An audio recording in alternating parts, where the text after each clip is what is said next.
4 months after Pearl Harbor, America was losing. Badly. The public needed a win, and President Roosevelt needed to deliver one, even if it was mostly for show.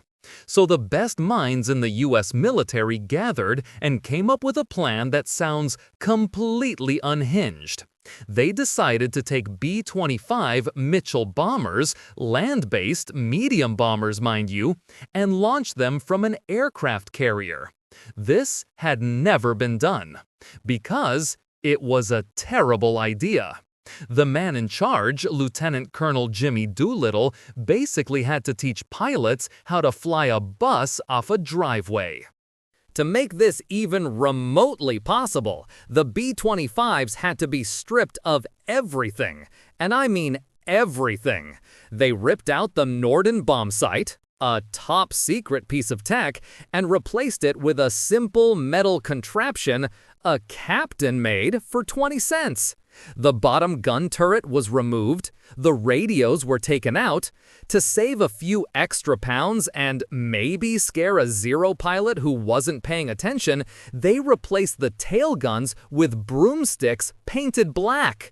They were literally flying into combat armed with janitorial supplies. The plan was to get within 450 miles of Japan under the cover of darkness. Nature and a Japanese picket boat named the Nitomaru had other ideas.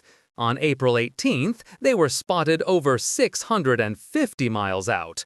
So much for surprise. Doolittle had a choice: abort or launch immediately, knowing they probably wouldn't have enough fuel to reach friendly airfields in China. He chose to go.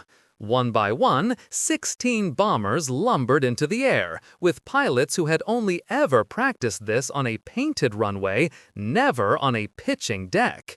They flew towards 5 different cities, including Tokyo, with just enough fuel to be someone else's problem.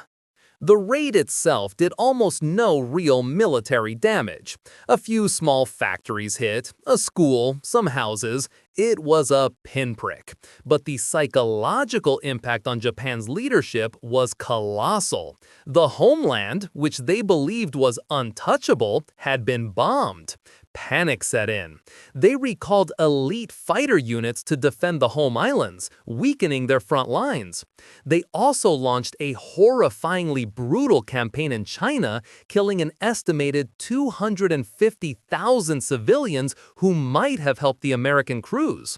Most importantly, this embarrassment pushed Admiral Yamamoto to accelerate his plan to destroy the American carriers, leading directly to a little engagement called the Battle of Midway.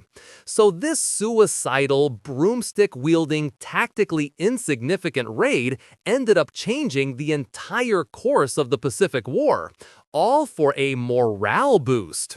If you enjoyed this video, please like, comment, and subscribe to our channel for more historical insights. Thanks for watching, nerds!